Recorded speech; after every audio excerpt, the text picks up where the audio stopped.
Great. Welcome everyone to the summer edition of Culture Conversations. I'm David Morrow, a Los Angeles-based entertainment attorney, genealogist, and proud member of the National Genealogical Society's Diversity, Equity, and Inclusion Committee. I'm also your host and co-creator of this program. Culture Conversations is a platform where we explore the vibrant intersections of history, culture, and genealogy through candid conversations of history, culture, and with distinguished guests. We celebrate the stories that shape our identities through people, places, art, music, food, film, and yes, research and records. So tonight we're shining a light on Louisiana history, Black Catholic traditions, and the power of the storytelling with a truly special guest, Jari Honore. Jari is a certified genealogist, a New Orleans native, or is it New Orleans? Did I say it right? New Orleans. You were right, New Orleans. Yep. And a proud Louisiana Creole whose family roots stretch back more than 2 centuries along the bayou. And he serves as a family historian at the Historic New Orleans Collections Williams Research Center and is one of the key voices behind Creole Gen Blog.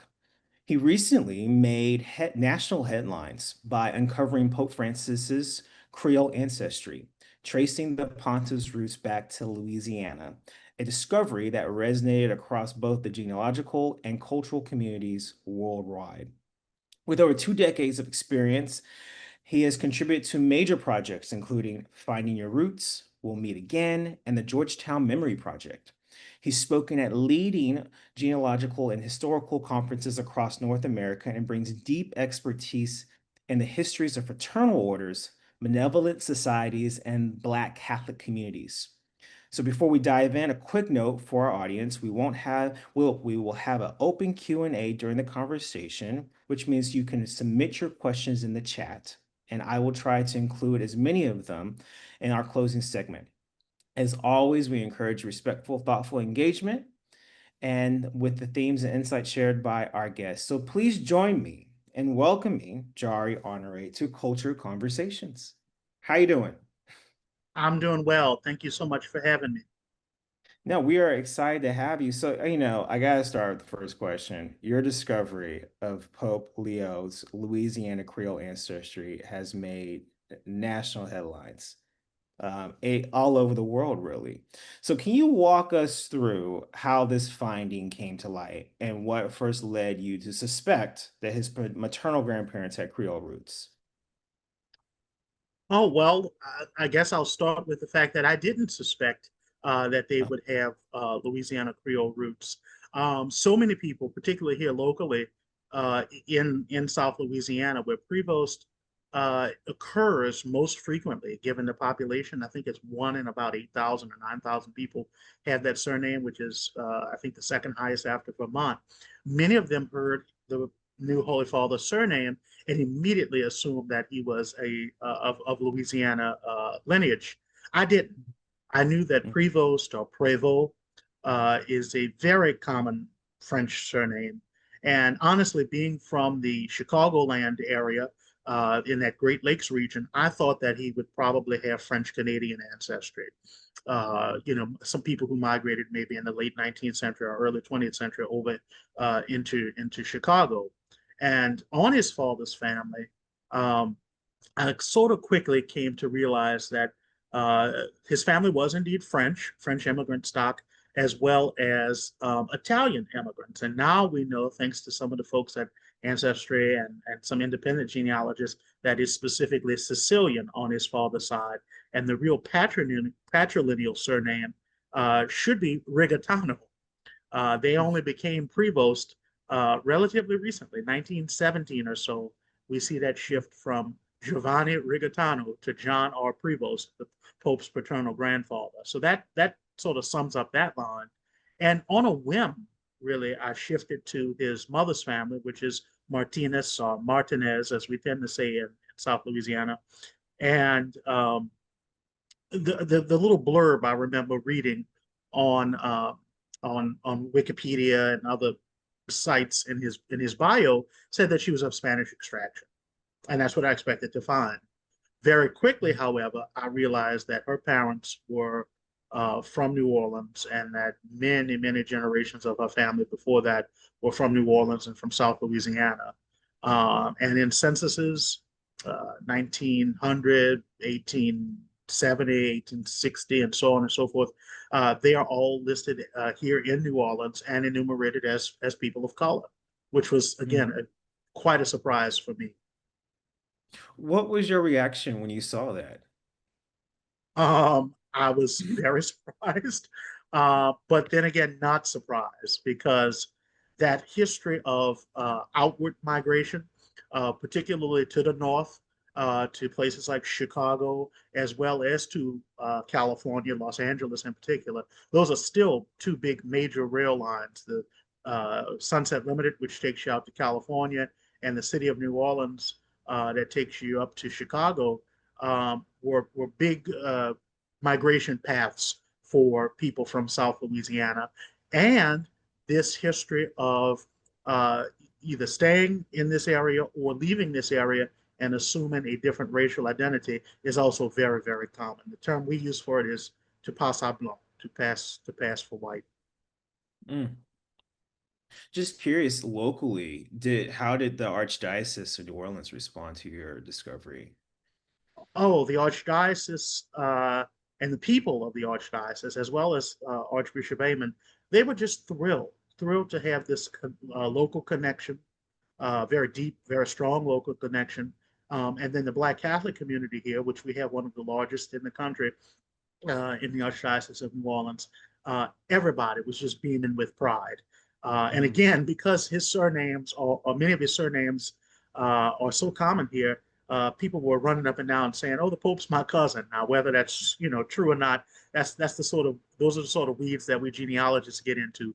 But I just love the enthusiasm that everybody brought to this. The fact that many of the streets, the locales that were associated with his family, are still around. People still inhabit those areas. They've even started making shirts that say Seventh Ward Pope. New Orleans is broken down into 17 wards, and in particular, his roots are sort of strongest in the Seventh Ward of the city, and uh, they are just really, really thrilled. The very next day, the Archbishop, uh, proclaimed our connections to the Pope in a mass of Thanksgiving at the cathedral, which was Mm. also very exciting. I keep seeing different reports on this. Do you think the Pope knew about his ancestry in New Orleans or knew about his? No, Okay. no, not at all. You know, I've worked with so many families, children, the grandchildren, even great grandchildren now, of families who at some point, usually in the late 19th, early 20th century, in the wake of the Plessy decision, they made that decision to pass. And no, you don't. You don't convey that information to the children or to future generations. In fact, usually they go to some lengths to kind of obfuscate their history. Sometimes it Mm. involves a name change. Sometimes it involves employing, a different spelling or variation of names. Um, or in cases, I think, like the Holy Father's family, it just means that you don't say anything. You sort of live life as a new creation in whatever homeland you adopt, and you don't go into the past very much. And from statements that have been made by his two brothers, that was their experience. There just wasn't much historical discussion in their family.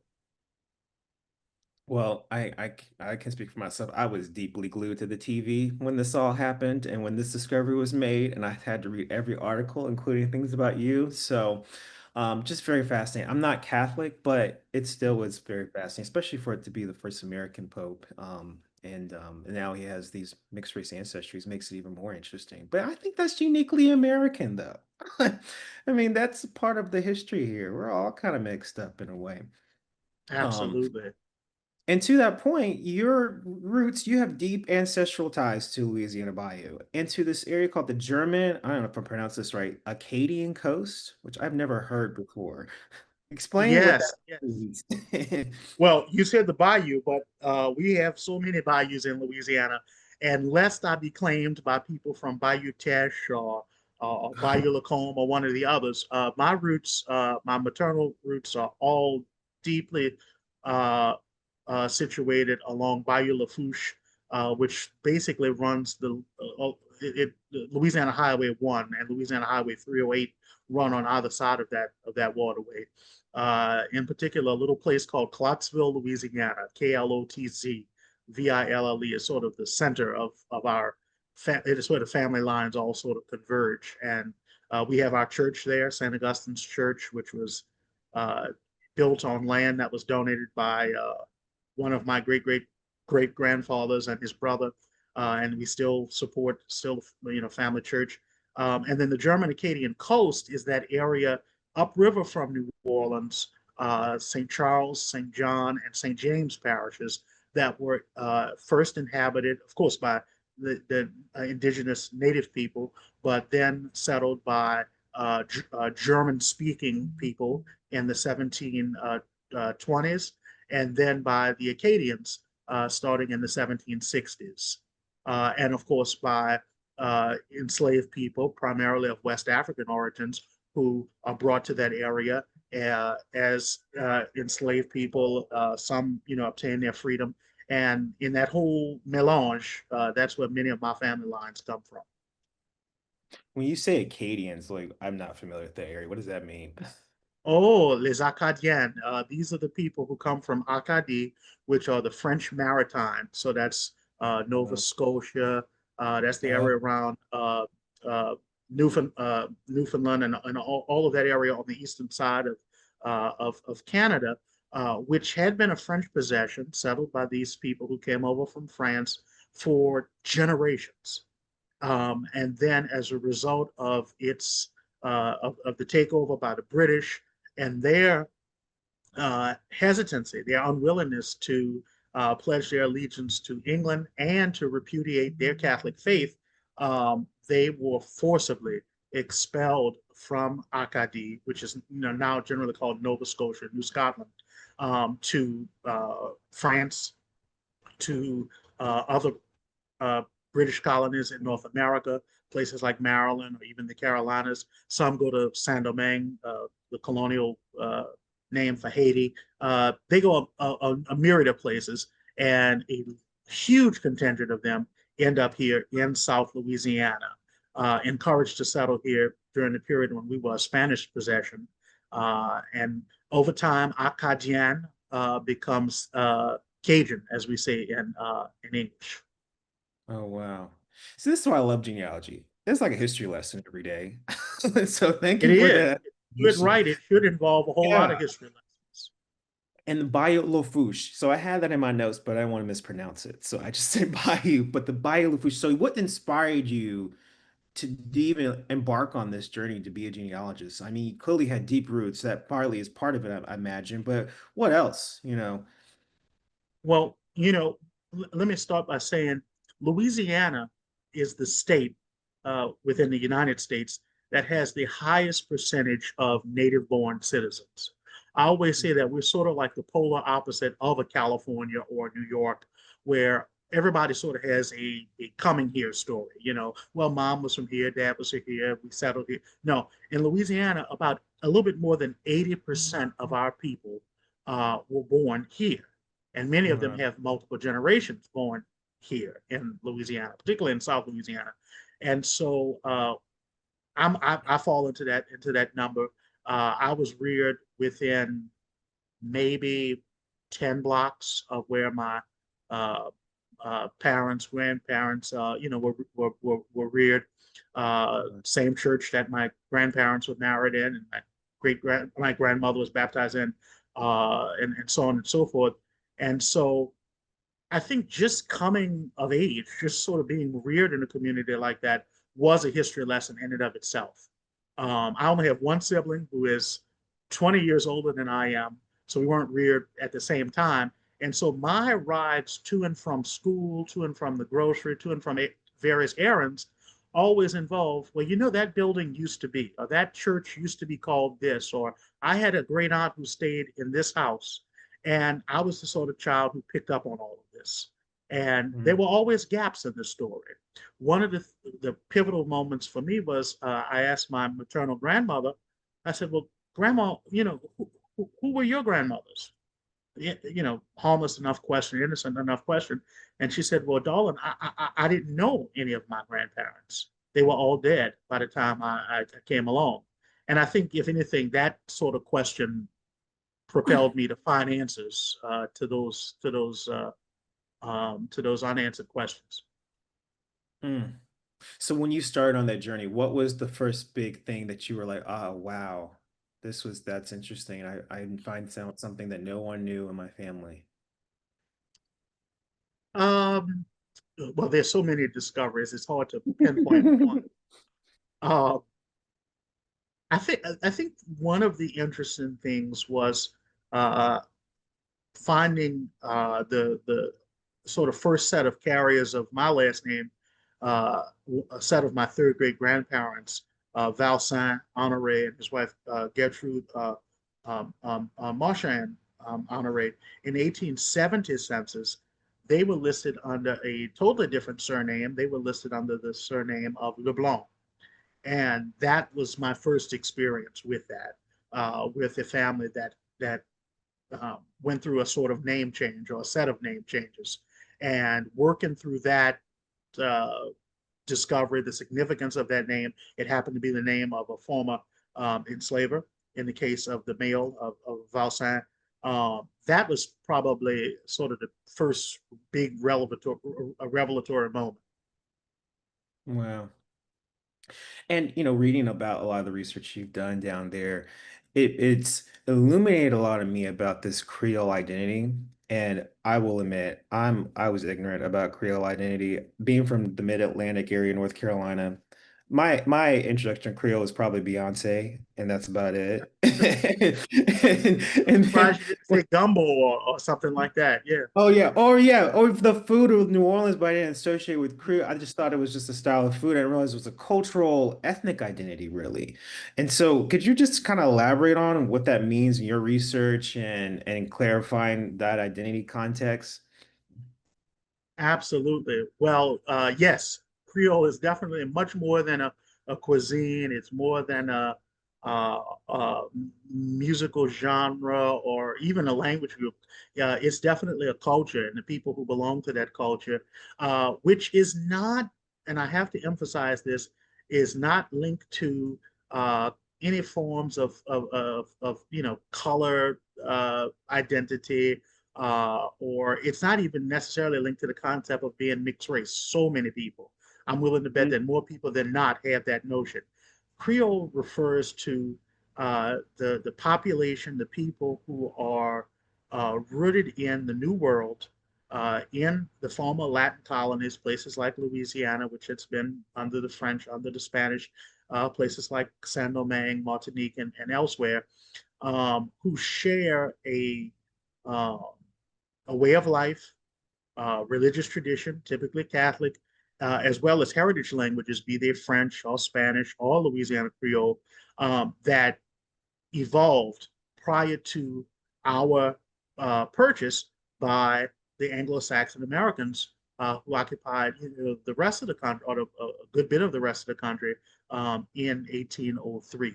And so that culture, that sense of being a new creation, I mean, Creole comes from the word creare, the Latin word to create, to be something new, is shared by people who are white identified, people who are black, people who are of, noticeable or of, uh, uh, uh, acknowledged mixed race. It just varies.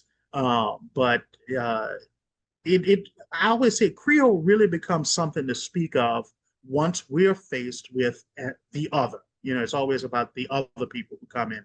And for us, that other would be the people who start to pour into, well, not start to, but pour into Louisiana in even larger numbers after we were sold to the United States in 1803.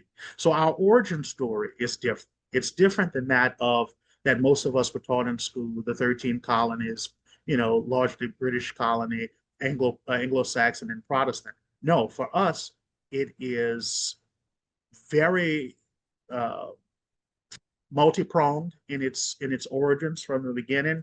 It's rooted in languages that we would probably call foreign languages now, but they've never been foreign here, like French, Spanish, or Creole. and in Roman Catholicism. Mm. That's just fascinating to me.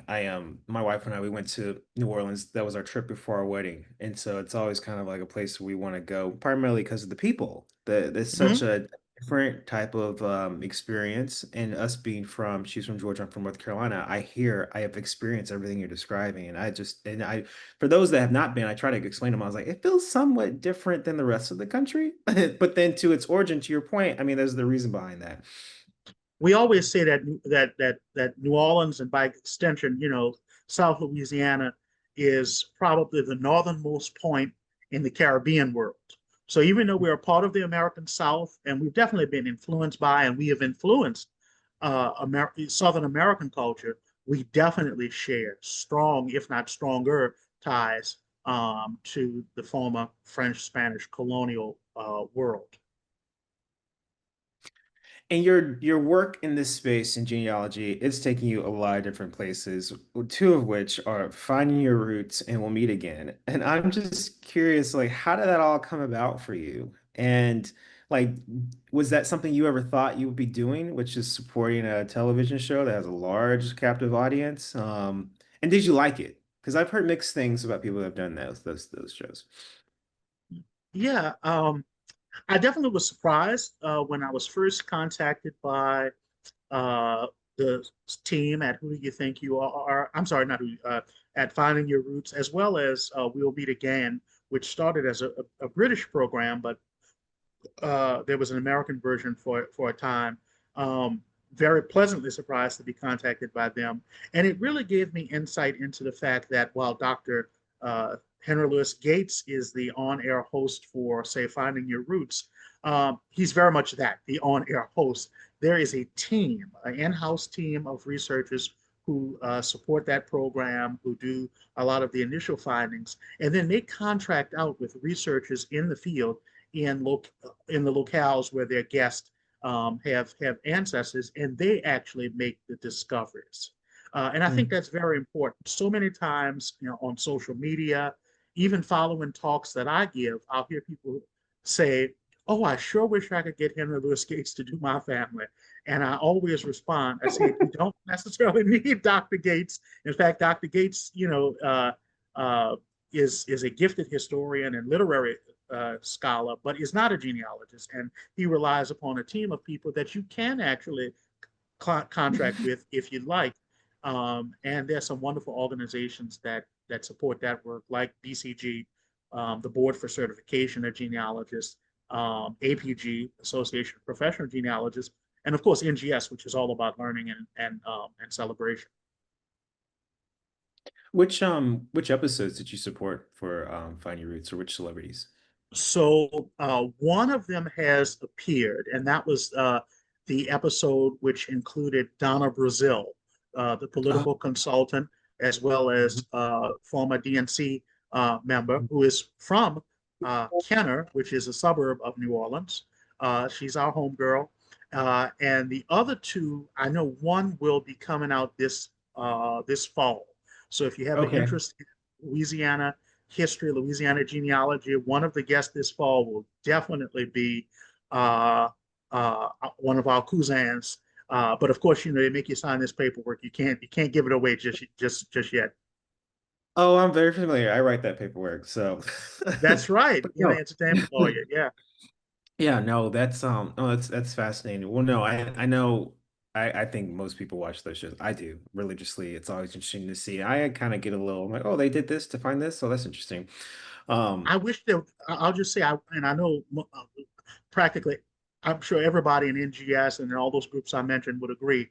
I wish that there was more methodology in those programs. And I know they have a finite amount of time, but I think that teaching people to an extent how those discoveries were made, where they can replicate those discoveries on their own or apply that methodology on their own, is so important. It sometimes seems sort of magic when it's on Finding Your Roots or formally on Who Do You Think You Are. And that kind of bothers me a bit, but hopefully people will take advantage of reading the queue and joining webinars like this one where they can learn a little bit more. You're so right. I'm like glued to television. I'm like, okay, I can do that. I can figure that. The moment they find some old book and some old storage unit, I'm like, oh, wait a minute, no, I wouldn't have found that. You know, these are the experts in the field for a reason.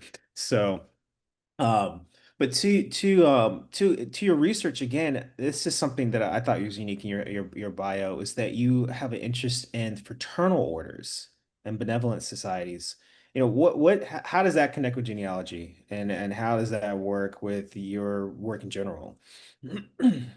Oh, sure. That's a great question. As you said, have big interest in fraternal and benevolent society history. I myself am a member of a few fraternal orders. I'm a fourth degree Knight of Peter Claver and a fourth degree Knight of Columbus, and a member of the Improved Benevolent and Protective Order of Elks of the World. That's a mouthful. Um, and all of these groups are well over 100 years old. And many of our ancestors were a part of these groups or similar groups. There are estimates that at the turn of the century, anywhere from 40 to 60% of American men belong to at least one fraternal order. Wow. Things like the Knights of Pythias or the Independent Order of Odd Fellows, which is the historically white group, or the Grand United Order of Odd Fellows, which is the historically black group, and others. And so sometimes they are great genealogical finds in the minute ledgers, in the dues ledgers, in the periodicals of those sorts of groups. And because many of them had an insurance feature, they were beneficial societies, meaning that you would pay your assessments, your premiums essentially, and your family would benefit afterwards. Where you have to record who your family is, your surviving family.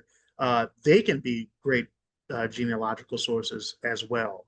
Um, the regalia and the ritualistic side of things also is a big interest of mine. And you have to remember that this was an era before radio.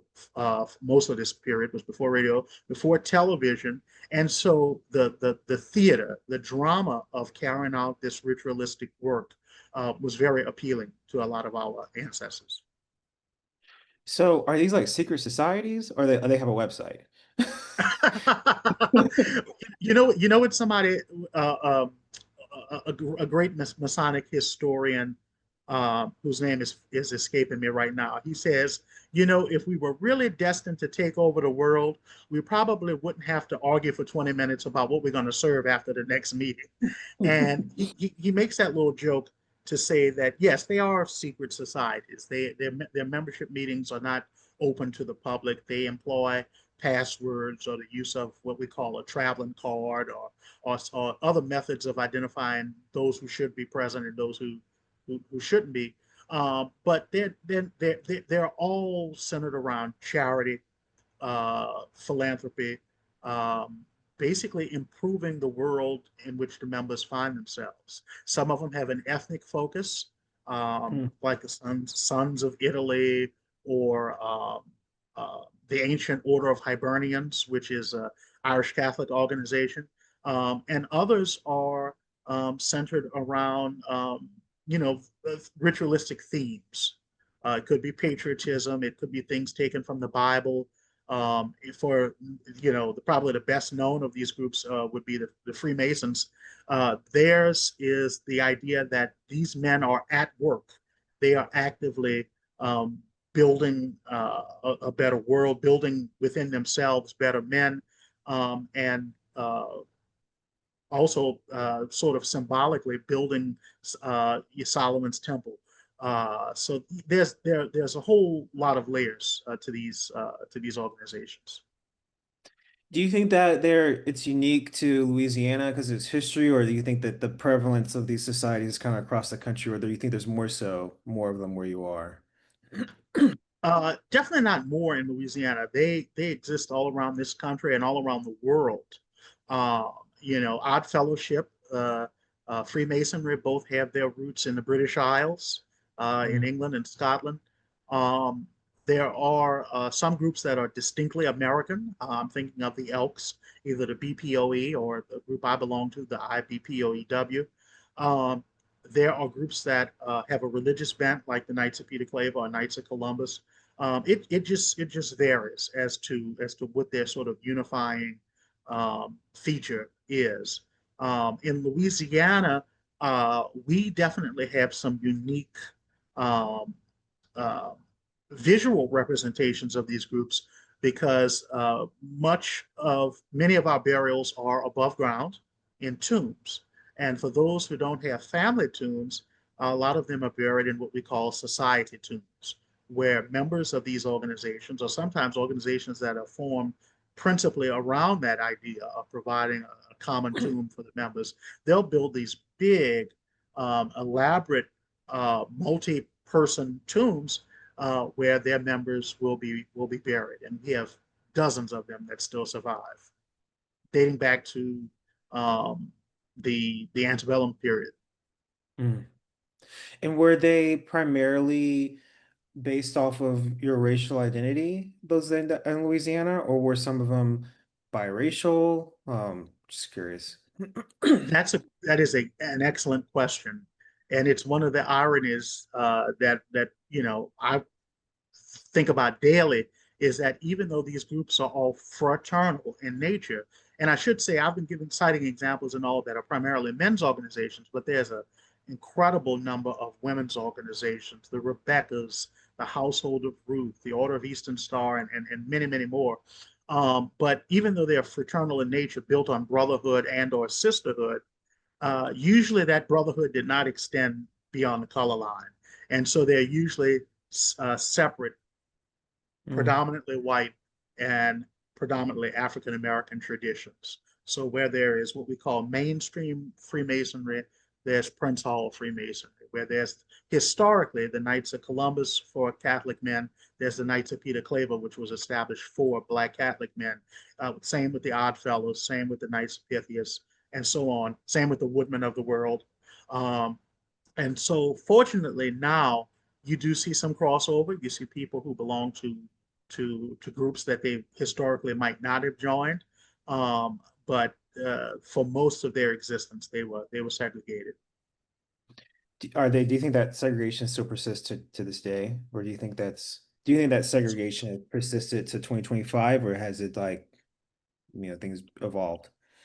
Now it is, I think, more a product of custom as well as of lineage, of heritage within those organizations. So Mm. now, whereas a man of color or a woman of color could petition a mainstream Masonic lodge or a mainstream Eastern Star to be an Eastern Star. Um, they tend still to sort of associate along racial ethnic lines. But the good thing is those organizations are open. They do cooperate in many instances.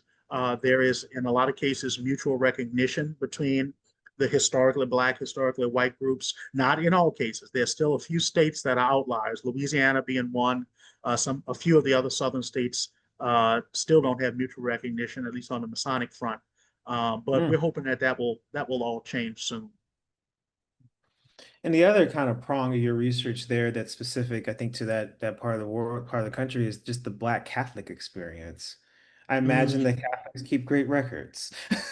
that's right, they do. Catholics tend to keep good records.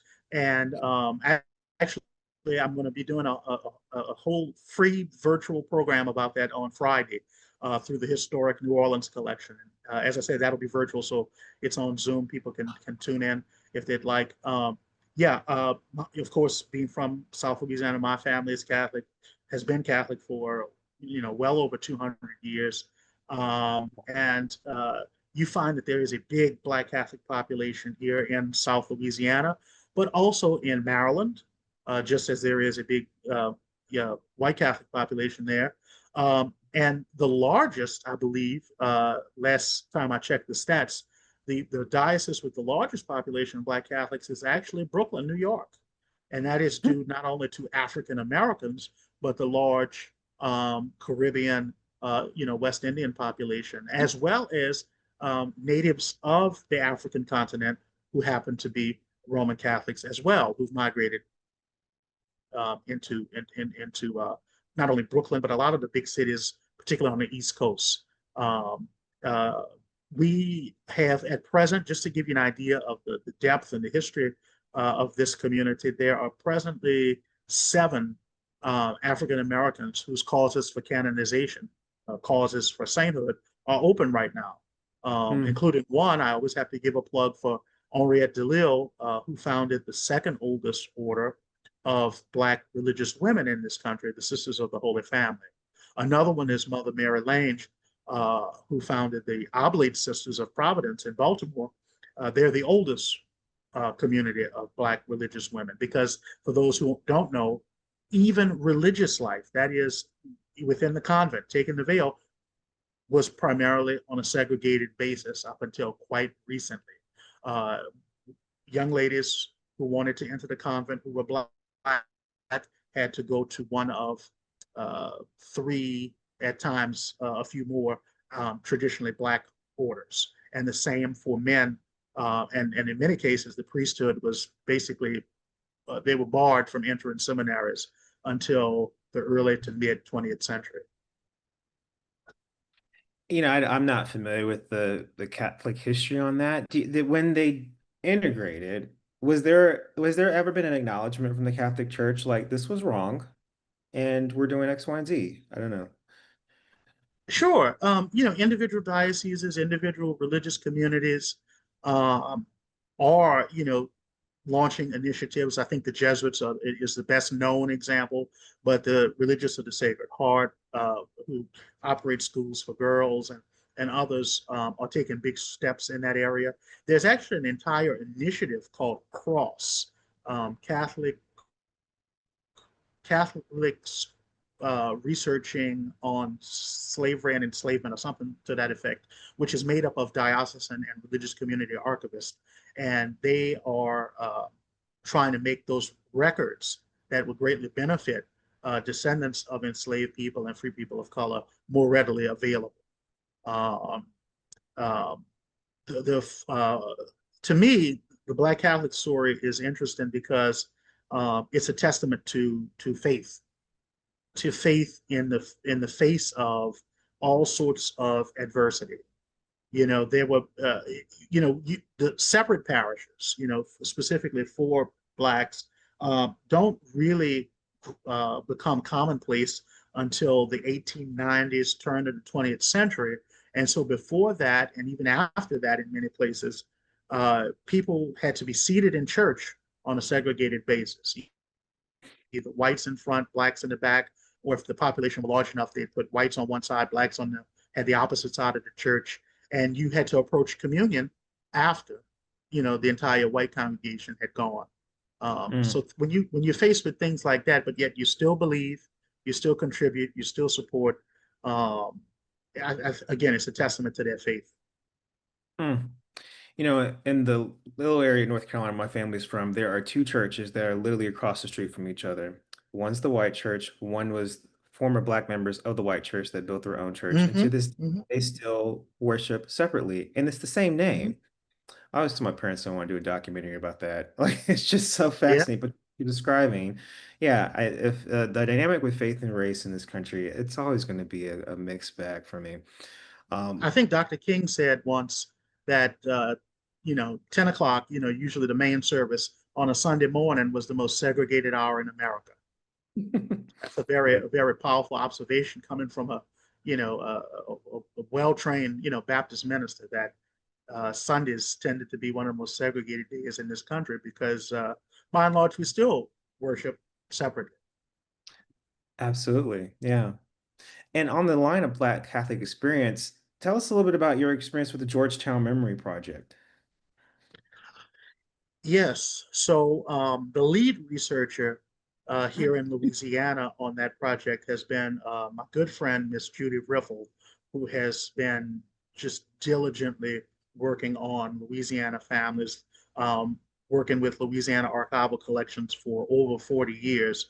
And because Miss Judy's based in Baton Rouge, which is our state capital, I'm based here in New Orleans. She brought me on to handle some of the New Orleans aspects of the research. And it Mm. was really fascinating for me. It was a learning experience for me to learn just how interwoven these families who were sold down to Louisiana from Maryland by the Jesuits, by the Society of Jesus, were and still are. It turns out that I knew personally and had been impacted by several of these families who were Mm. pillars of my own parish who had roots among the Georgetown 272. So that was a very interesting experience. And a lot of it was descendant research. So it was taking these ancestral people and ancestors, ancestral couples, and tracing their lines forward to living descendants. Did any of the living descendants know that they were part of that? Or Some they? did. I think Mm. there's a strong contingent in Maraguen, Louisiana. I'm thinking of some friends of mine, the Hawkins family and others, who definitely knew this part of their history. They knew that this was part of their faith history as well as their familial history. And then there were others where it was a surprise to them. They only came to learn of it by way of the work of the Georgetown Memory Project. So it varied. I know only recently for me, on my knowledge, it was in, I think, the New York Times or Washington Post in the last like decade or so where it became like on the national mainstream. But you're describing an effort that's been going on for much longer than that. Um, Absolutely. Yeah. Richard Cellini and some of the folks at Georgetown founded this project several years ago. I'm not even sure the number of years, and have been working on it sort of on two ends. Not only the individuals who wound up in Louisiana, but the many individuals who stayed in Maryland on the Jesuit-owned plantations in and around Baltimore and down in the counties, as they say, and the many people who were sold off just within that state. So there's this web, a genetic web, mm. documentary web for all of these families. And as a result of the Jesuit-led or Jesuit-based initiatives, as I said, the Religious of the Sacred Heart, several religious communities based in what we call the Holy Land of Kentucky, the area around Bardstown, Louisville, in that area, they have begun similar projects. Mm. Do you think the Pope was aware or knew about this project? I imagine he did. I'm Yeah. sure that he did. Being a superior of a major superior of a religious community for a number of years, I think that it's something that was definitely on his radar. Mm. Fascinating. I mean, you're touching a lot of American history points, sir. Um, you also outside of your research and the work you do, well, it's in the same vein. You're a contributor for Creole Gym blog. And so my Mhm. understanding is this your blog or is you're supporting it? Um, it, it is operated by me and by three dear friends of mine. All of us are Louisianians. One is sort of a repatriated Louisianian from California, part of that migration, but the other three of us are born and reared here in New Orleans, and we operate it on a nonprofit basis. It's really Mm, a source of fun for us, and we get to do sometimes sort of cursory articles mm. on people, places, institutions in the Louisiana Creole world, and then sometimes we get to do very in-depth looks at families and individual biographies. Well, I've been on there before, for various reasons, and I didn't realize it was your blog. So I was like, I thought you were a contributor, but when I read a little more, I realized it's actually yours. You're part of a trio. Well, now we're at the last segment of the program. I want to open it up to questions, and so if you do have questions in the audience, please submit them in the chat bar, and I will start to ask some of them. Um, so I will wait to see if there are any questions.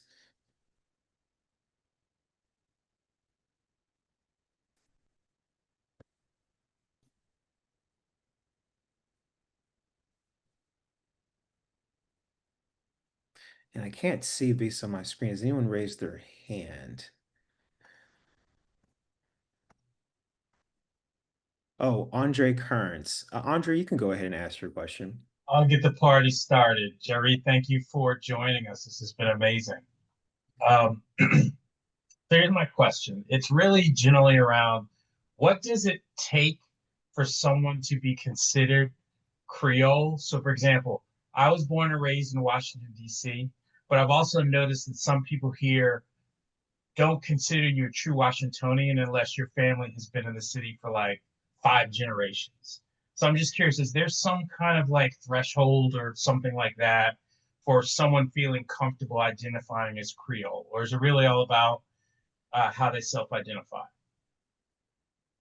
Um, that's a good question. I think that there are it's a bit of both.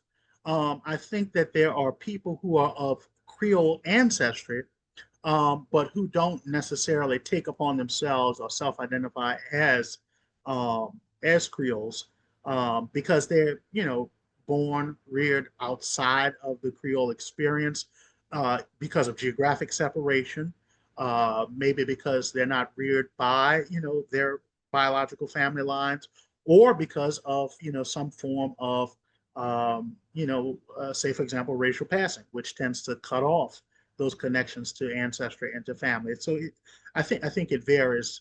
And then there are people like like myself who not only are of Creole ancestry, but was reared. You know, I am not a fluent French speaker. I can read it and write it fairly well. I can translate documents, but Creole expressions, Creole terms were used in my house as far back as I can remember. These names, the way of speaking, the language, the music, the culture, the religion was all a part of my upbringing, and I think it's so much a part of a lot of our upbringings that it's sort of unspoken.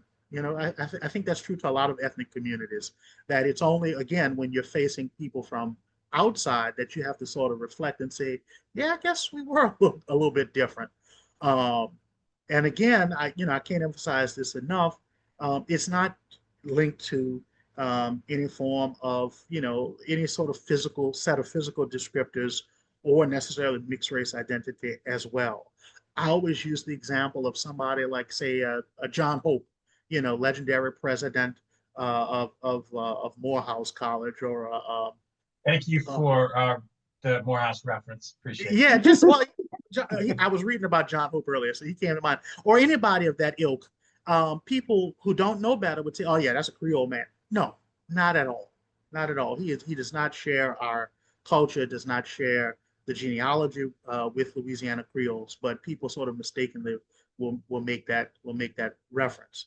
Uh, Particularly for you, Andre, your wife, on the other hand, I claim her as a cousin because she does come from Haiti, and as do or the ancestors of so many Louisianians, including Pope Leo in part.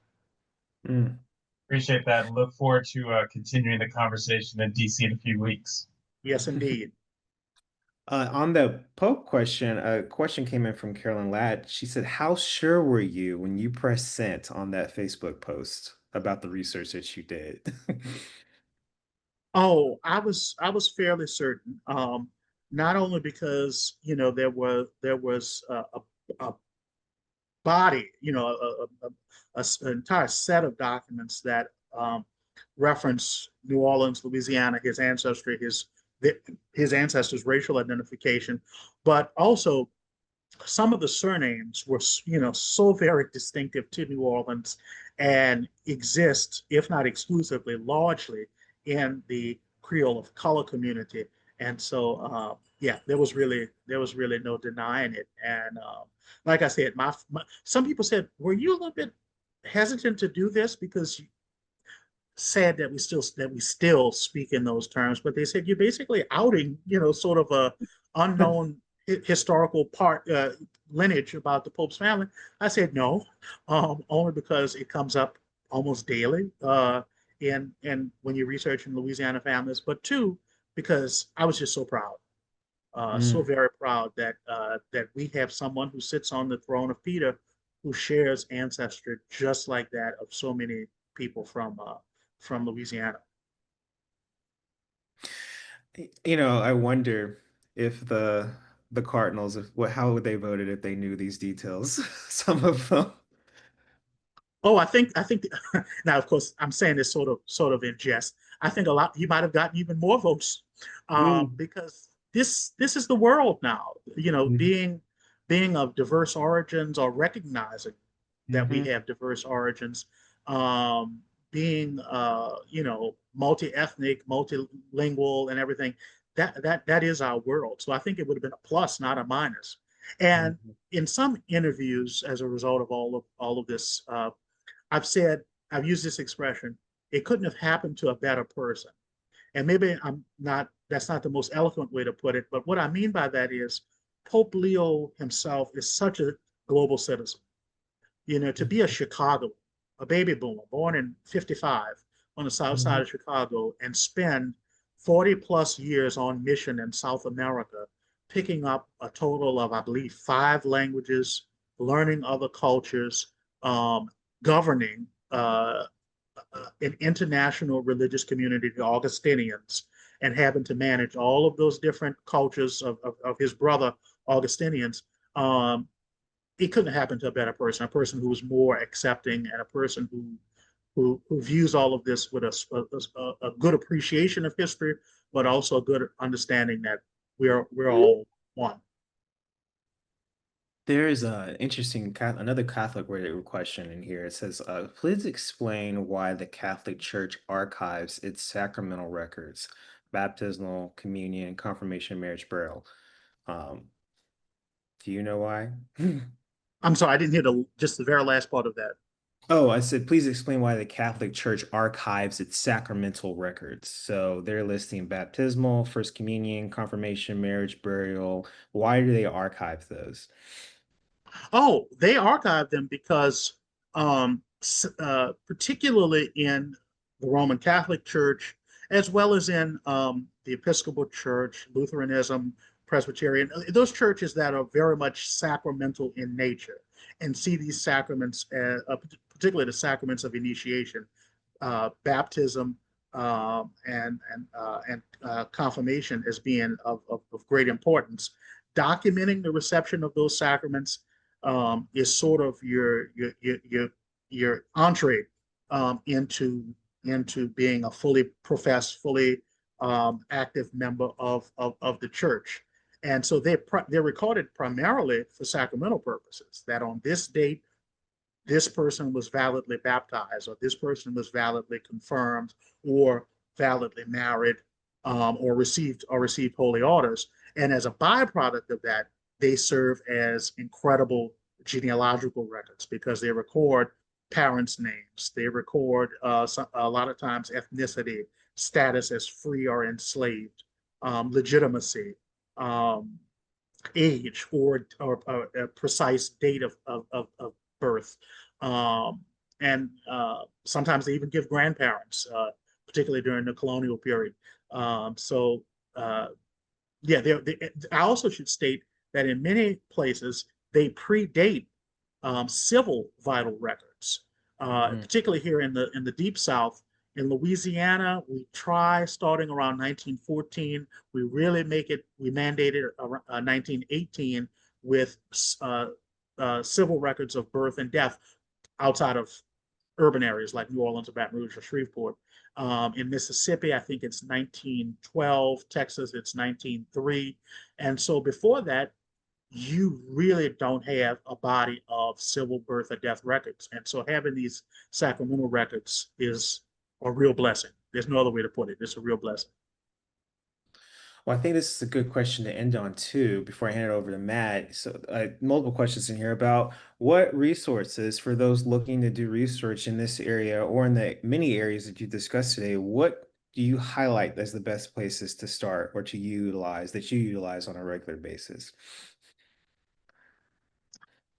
Um, the as a starting point, I would just encourage anybody to learn as much as you can, utilizing websites, either subscription-based or free websites like Family Search and are great, but you can also put together what I would call much of nothing. You can put together trees that are terribly inaccurate or wrongly sourced, wrongly cited. But there are so many educational opportunities available online now, webinars, semester length courses that you can take. Again, reading the NGSQ, reading NGS magazine, all of these are great places to start to hone your skills. And then you can actually apply those skills using a lot of the online. And then eventually, at some point, you're going to have to use offline records. I work, as I mentioned, at the Historic New Orleans Collection, and on a daily basis, I get people who, come through our doors and say, I know how to do research. I've done my family. And I'll say, oh, really? Have you consulted this archive? No. Have you checked this set of books? Oh, I didn't know those existed. And I'll ask, you did all of this on the computer, didn't you? And the answer is usually yes. And I always say that's going to be a no-go. You have to really apply those skills, particularly in an archival setting. Absolutely. I still remember the first time I went to North Carolina Archives to look for records. That was well, quite 15 years ago. I spent days flipping through stuff. So it's a rite of passage, I think, for That's genealogists. right. That's Archives. right. That's the trial by fire. Yeah. Trial by fire. Well, Jari, this has been amazing. Thank you so much for being with us today. I've learned so much about Louisiana and Creole identity and the Pope and your history. This has just been fascinating. Thank you so much. I'm going to hand it over to Matt for some closing remarks. And yeah.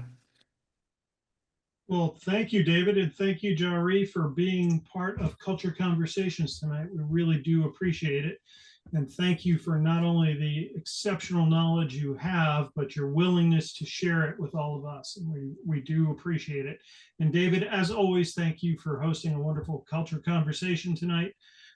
This recording will be up on the NGS YouTube channel probably within a week or so.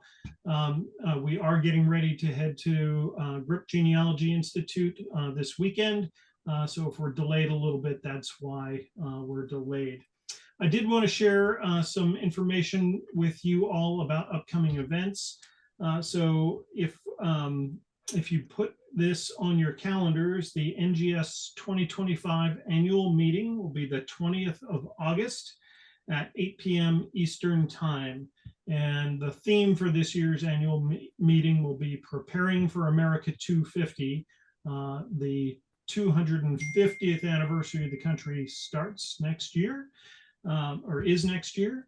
And that will be a big focus for genealogists of all types for the next year or year and a half and even beyond 2026. It's also part of the theme for the 2025 Family History Conference that we'll be hosting in Fort Wayne, Indiana from the 27th through 30th of May next year. The theme, America at 250, and we'll be just exploring not just the Revolutionary period, but what does it mean to be what was the American experience over 250 years, whether it was Creole culture in New Orleans, or as I like to refer to in one of our previous culture conversations, the Jewish food scene in New York in the 1970s. So thanks to everyone for putting that on your calendars for next year, 27th through 30th of May, 2026 at Fort Wayne, Indiana, right across the street from the lovely Allen County Public Library that you all love so much.